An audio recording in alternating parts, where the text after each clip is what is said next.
Queridos irmãos e irmãs, bom dia. Seguindo aí nossa caminhada com a igreja, chegamos hoje à quarta-feira, nessa 34ª semana do Tempo Comum, semana marcada pela solenidade de nosso Senhor Jesus Cristo, declarado Rei do Universo, e pela última parábola do capítulo 25 de Mateus, a parábola do juízo final. Cantemos.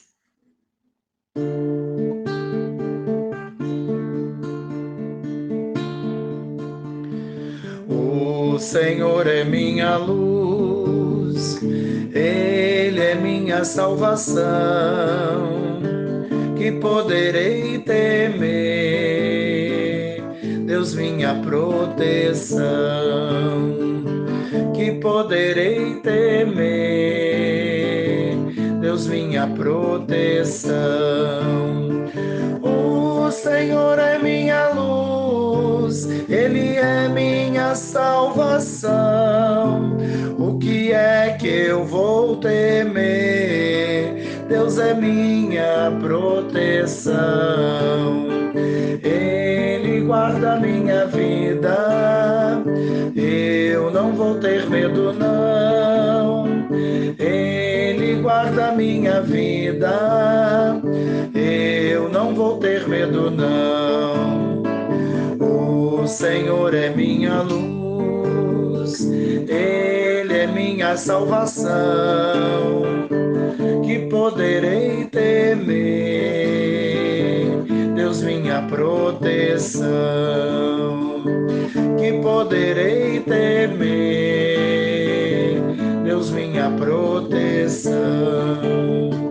Quando os maus vêm avançando, procurando me acuar, desejando ver meu fim, querendo me matar, inimigos e opressores é que vão se liquidar.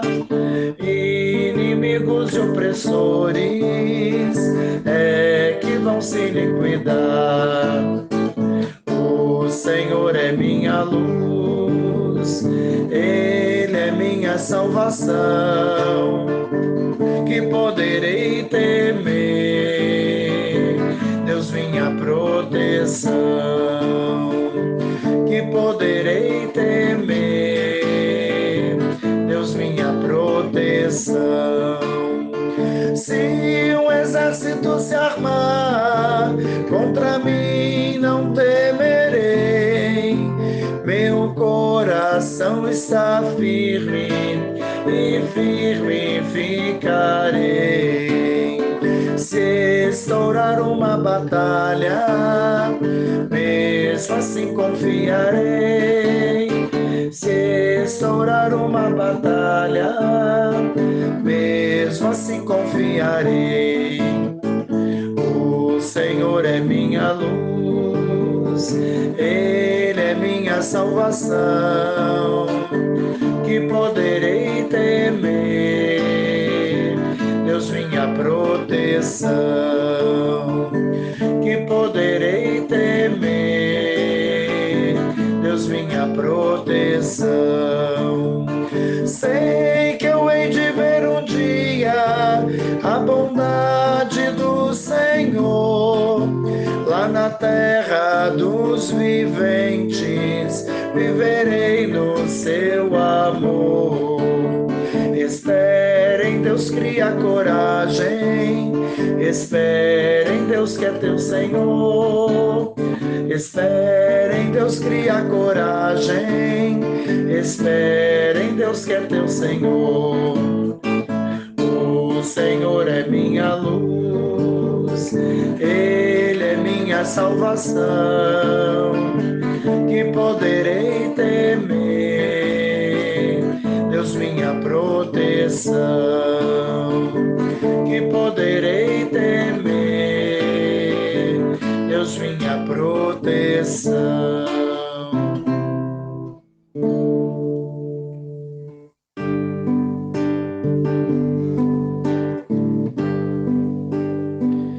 A nós descei divina luz, a nós descei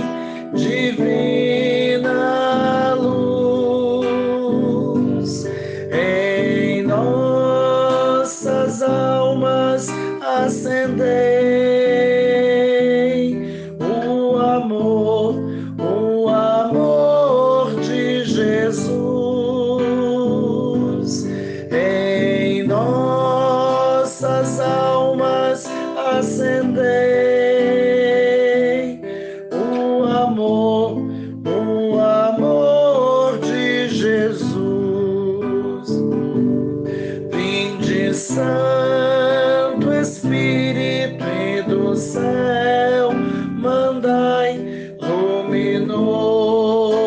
raio, vinde, Pai dos pobres, doador dos dons, luz dos corações, luz dos corações,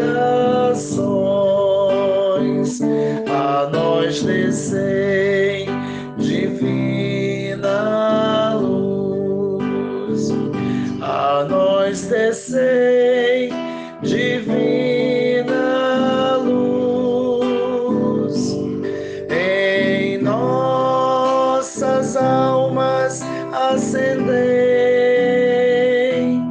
o amor de Jesus,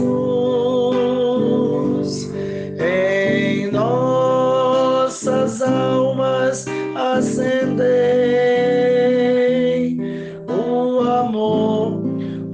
amor de Jesus.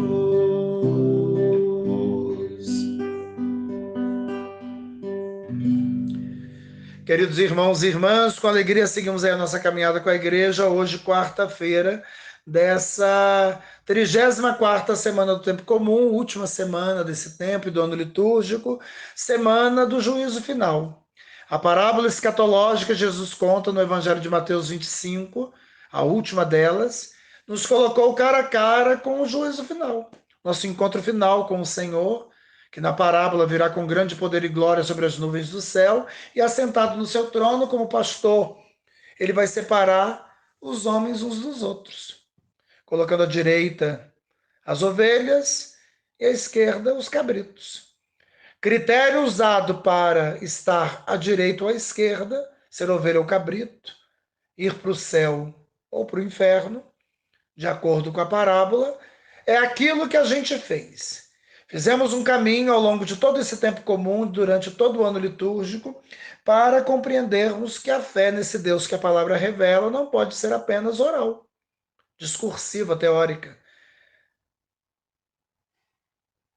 A profissão da fé feita com a boca, com os lábios, com a língua, ela precisa ter respaldo na concretude da vida, no dia a dia, nas opções que fazemos, nas ações, né, que nós praticamos, os pensamentos que nós alimentamos, aquilo que nós deixamos de fazer e não aceitamos. Tudo isso acontece na vida cotidiana, corriqueira, nas relações que travamos, nos espaços aonde cada um de nós está. Se aquilo que eu digo com a boca a vida nega, por conta do comportamento contrário, dá ruim.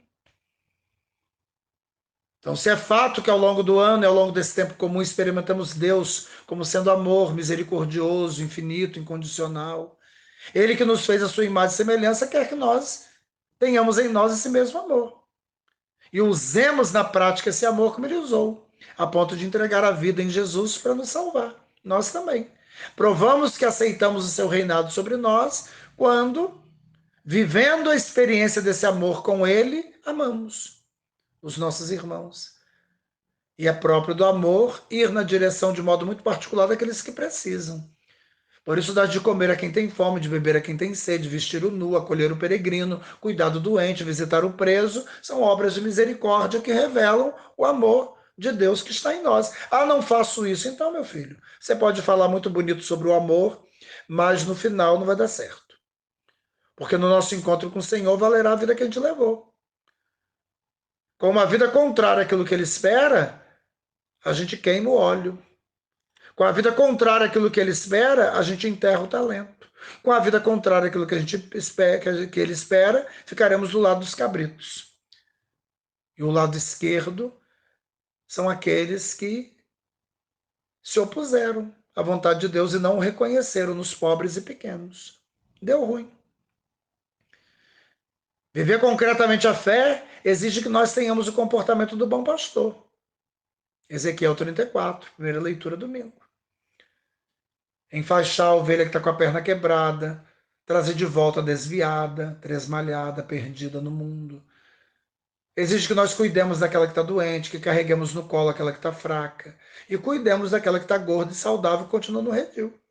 Ah, não faço isso, só quero explorar o rebanho, só quero tirar o leite, comer a carne, usar a gordura, usar a lã. E quando o rebanho fica velho, fraco, doente, eu jogo fora. E deu ruim.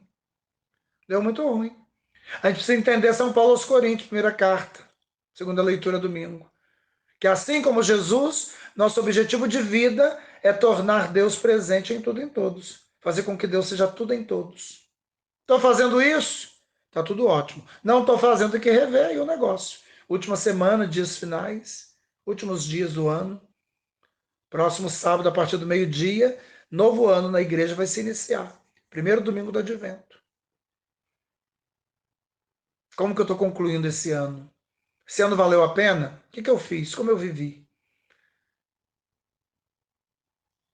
Como que eu posso usar esse ano e essa reta final para começar o novo ali, firme e forte, decidido a viver mais e melhor aquilo que Deus espera de mim?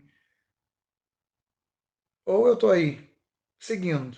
Está muito longe, amanhã eu faço, depois eu vejo, né? Ano que vem eu dou um jeito e a palavra está alertando a gente, cuidado, ficar atento, esperto. Não sabeis o dia nem a hora. É nesse tom que a gente chega aí, nessa 34ª, última semana do tempo comum e do ano litúrgico. Hoje, a palavra não é diferente, né?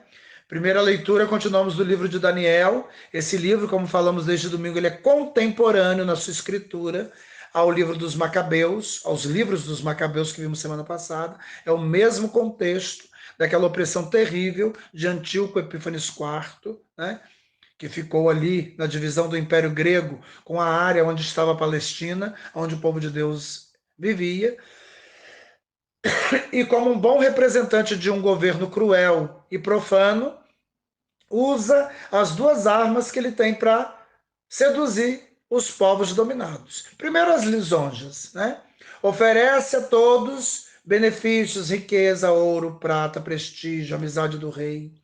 Mas quando o povo de Deus, naqueles que são fiéis, resistem, a segunda arma é usada. A arma do poder para o mal, para oprimir, para prender, para interrogar, para torturar, para matar. Diante do mundo cruel, como que nós respondemos? Qual deve ser a resposta do crente? O livro dos Macabeus, os dois livros dos Macabeus semana passada e o livro de Daniel essa semana nos mostram exemplos de como a gente fazer.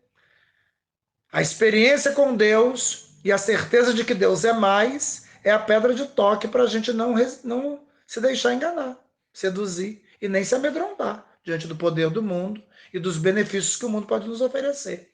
A experiência com Deus, quando ela é verdadeira, nos faz entender que Deus é mais. E que estando com Ele, a gente vai vencer. Mesmo que aos olhos do mundo pareçamos perdedores, fracassados. Só quem está em Deus percebe que o fracasso aos olhos do mundo é a vitória aos olhos de Deus. E a palavra hoje deixa isso muito claro, né? O livro de Daniel, que faz esse recuo histórico, apesar de ser ali da época final do terceiro século antes de Cristo, início do segundo século, na verdade, o texto é escrito como se o povo estivesse no exílio na Babilônia. E hoje nós temos a primeira leitura do profeta Daniel, uma espécie de parábola, né? Porque fala do filho de Nabucodonosor, o rei Baltazar, que é uma figura fictícia, né? Não houve essa personagem, historicamente falando. Mas importa a história que a parábola traz, que o texto que o livro traz. E o que ele traz é exatamente aquilo que o mundo é.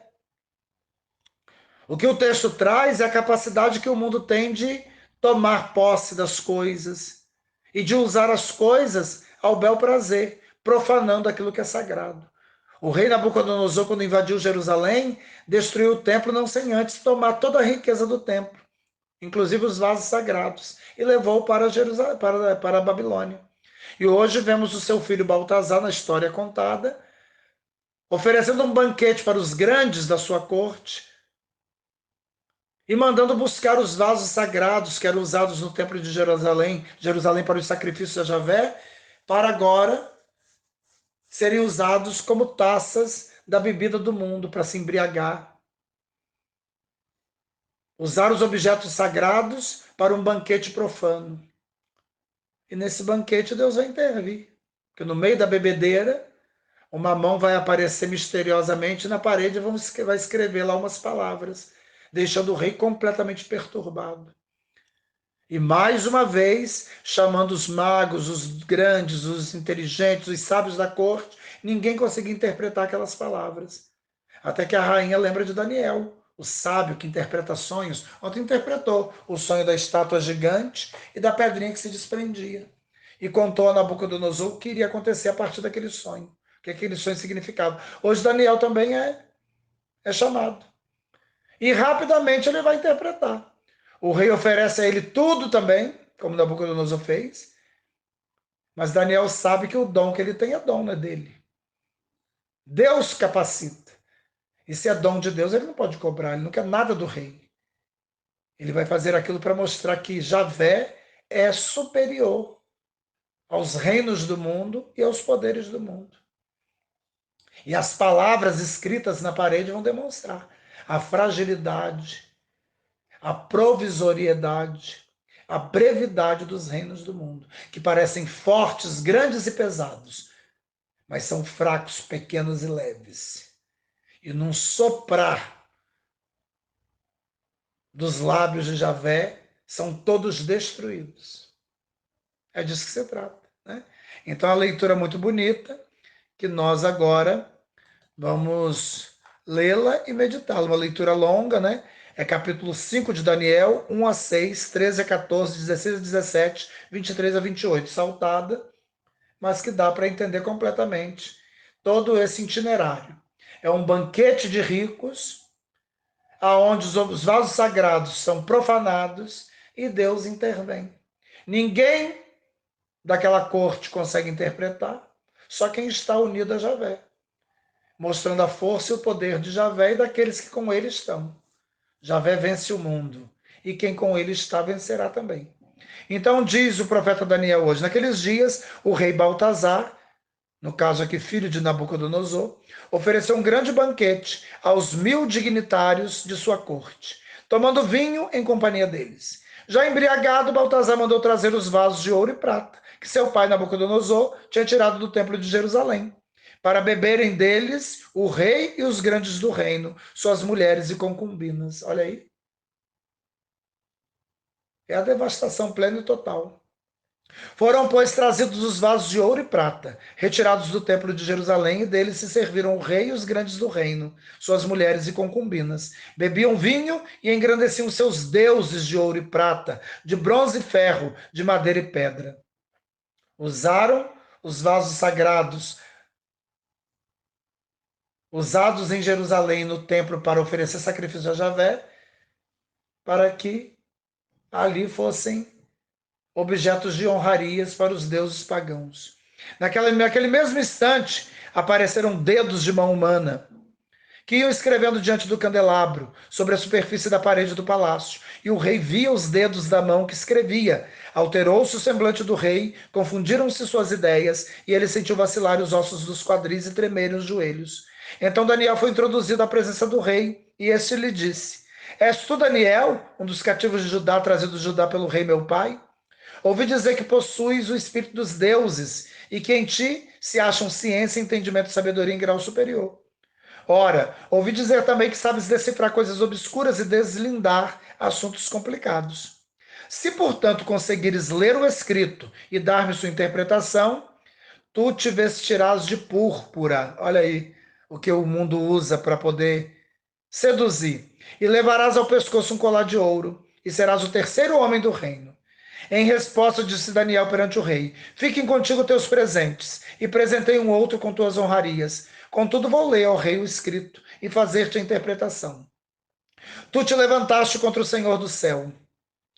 Os vasos de sua casa foram trazidos à tua presença, e deles bebestes vinho, tu e os grandes do reino, suas mulheres e concubinas. Ao mesmo tempo, celebravas os deuses de prata e ouro, de bronze e ferro, de madeira e pedra, deuses que não veem nem ouvem e nada entendem. E ao Deus que tem em suas mãos a tua vida e teu destino, não soubeste glorificar. Está tudo ruim para Baltazar. Por isso foram mandados por ele os dedos da mão que fez este escrito. Assim se leu o escrito que foi traçado. Mane Tessel Parsim. E esta é a explicação das palavras. Mane, Deus contou os dias do teu reinado e deu por concluído. Téssel, foste pesado na balança e achado com menos peso. Parsim, teu reino foi dividido e entregue aos medos e persas. Fim. Essa leitura de Daniel deixa muito claro. Num tempo de perseguição, quem é que vence? Quem é esse Javé? É o Deus dos deuses, Senhor dos senhores, que se coloca acima, porque é o único verdadeiro. E só vence quem com ele está. O mundo pode ter vitórias, provisórias e passageiras como o próprio mundo. Só Deus permanece. É isso que o crente tem de entender, a partir da experiência que faz com Deus. Respondendo essa leitura, o Salmo ainda continua com o texto de Daniel 3. Louvai e exaltai pelos séculos sem fim. Lua e sol, bendizer o Senhor. Astros e estrelas, bendizer o Senhor. Chuvas e orvalhos, bendizer o Senhor. Brisas e ventos, bendizer o Senhor. Fogo e calor, bendizer o Senhor. Frio e ardor, bendizer o Senhor. Tudo foi feito por Ele. Ele está acima de tudo. Fez tudo e não foi feito por nada. Tudo é feito para louvá-lo e bendizê-lo. Daniel 5, Daniel 3 do Salmo de Resposta nos prepara para o Evangelho. Lucas 21, 12 a 19, continuação de ontem, né? O discurso escatológico de Jesus em Lucas. Ontem Jesus alertou aquele povo que ficava ali encantado com o templo, dizendo que tudo vai passar, não vai ficar pedra sobre pedra. A figura do mundo passa. Quando vai acontecer? Quando não interessa. Fique atento aos sinais. Guerras, rumores de guerras, nação contra nação, pestes, fomes. Ainda não será o fim. Mas é um anúncio para você ficar esperto. Hoje ele continua. É a continuação de ontem. Né? E o que ele vai dizer? Agora ele vai falar sobre aquilo que vai acontecer aos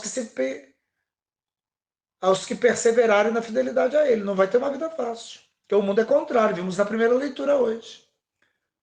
Olha o contraste na primeira leitura. O banquete dos grandes e a força de Deus. Aqui nós vamos ver, né, que esse mundo dominado pela força, pela capacidade de meter o terror, tocar o terror, apavora. E o mundo faz e acontece com aqueles que se mantêm fiéis a Deus.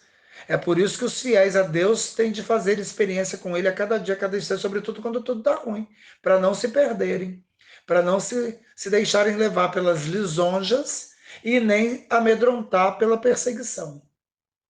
Porque o mundo é contrário a Deus. E sendo contrário a Deus, será contrário àqueles que, em nome de Deus, estão no mundo e agem no mundo.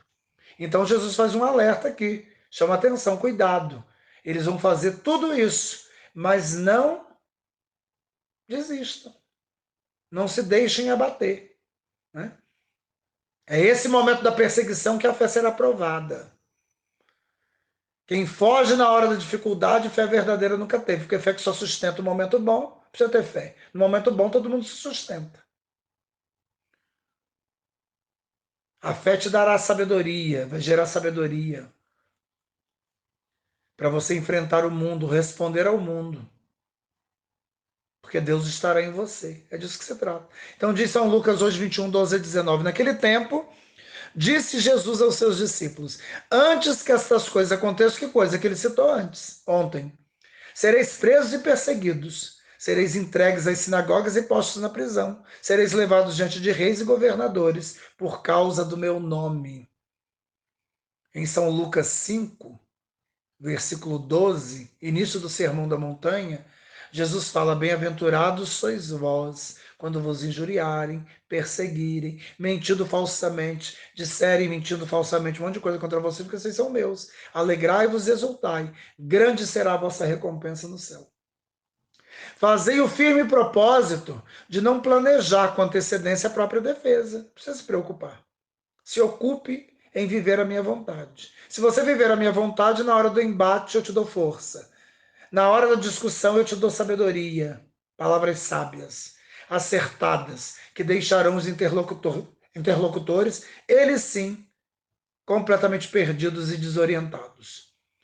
De não planejar com antecedência a própria defesa, porque eu vos darei palavras tão acertadas que nenhum dos inimigos vos poderá resistir ou rebater. Sereis entregues até mesmo pelos próprios pais, irmãos, parentes e amigos. E eles matarão alguns de vós.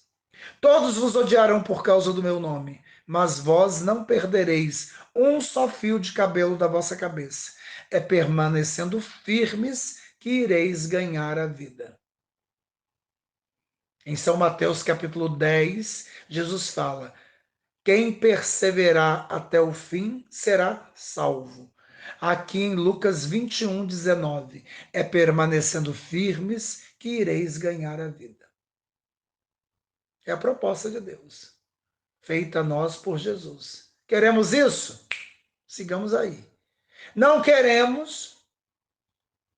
Repensemos aí a nossa rota, para a gente não se enganar, não se iludir. Porque o seguimento a Jesus requer dos seus seguidores compromisso de vida. Ou eu me comprometo na vida com esse Jesus, em viver a vida que ele viveu, então estou fora. É uma decisão que só eu posso tomar.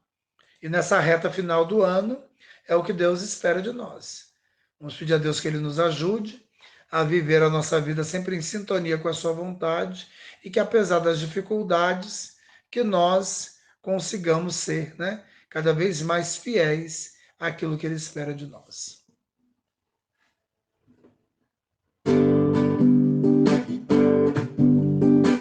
O meu lugar é o céu, é lá que eu quero morar. O meu lugar é o céu, é lá que eu quero morar. O meu lugar é o céu, é lá que eu quero morar. O meu lugar é o céu, é lá que eu quero morar. Eu sei, não vale a pena tanta grana, poder, fama, pois isso tudo aqui vou deixar.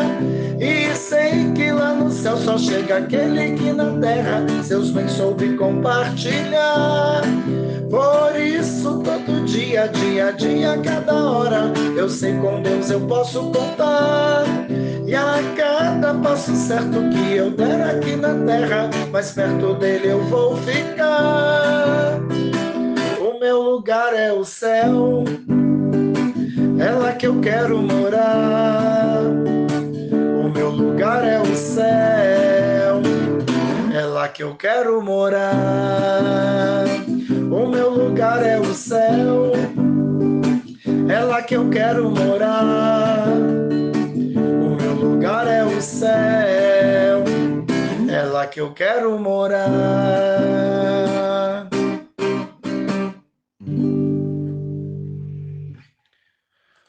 O Senhor esteja convosco, Ele está no meio de nós. Senhor Deus, enriquecei vossos filhos e filhas com os tesouros da vossa misericórdia e concedei-lhes paz e segurança, para que, exultando em ação de graças, com alegria vos louvem. Por Cristo nosso Senhor. Amém. Abençoe-vos Deus Todo-Poderoso, Pai e Filho e Espírito Santo. Amém. Glorificai o Senhor com as vossas vidas, fiquem em paz e depois em paz saiam. Para o cumprimento da missão que no dia de hoje Deus pensou para cada um, assim seja. É isso aí, um excelente dia para todos, que Deus abençoe cada um e até amanhã, se Deus quiser.